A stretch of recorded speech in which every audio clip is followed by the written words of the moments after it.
Angela Merkel has been confirmed as German Chancellor for a third term, at the head of the Grand Coalition, by a vote in the Bundestag, parliament.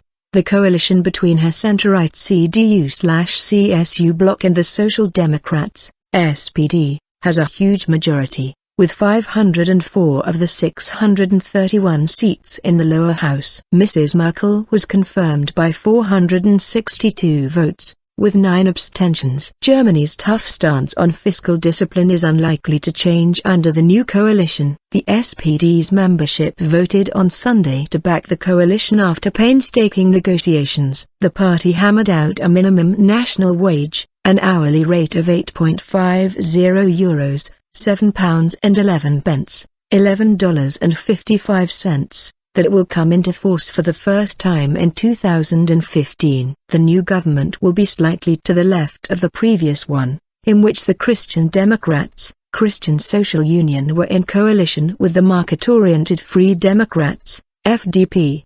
The BBC's Steve Evans reports from Berlin.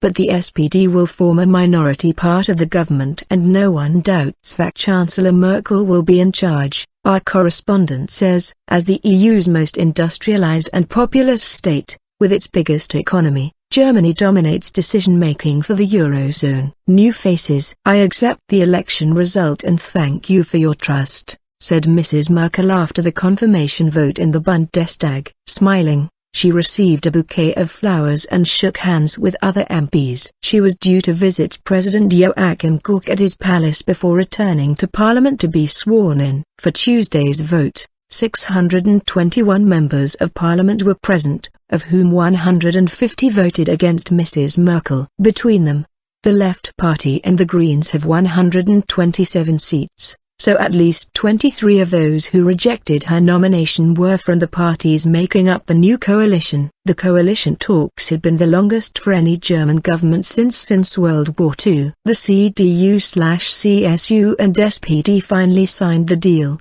A 185-page agreement entitled Shaping Germany's Future. Late last month, Mrs. Merkel was obliged to turn to the SPD after the FDP failed to win any seats in the 22 September election, falling short of the 5% hurdle to enter the Bundestag.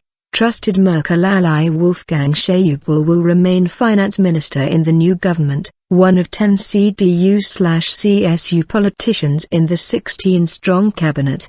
His name stands for Euro stability and I'm glad that he's continuing, Mrs. Merkel said after news of the new lineup emerged. Other CDU/CSU picks include Ursula von der Leyen as defense minister and Thomas de Maizière as interior minister. For the SPD, party chairman Sigmar Gabriel will become economy minister and deputy chancellor, while Frank-Walter Steinmeier will be foreign minister.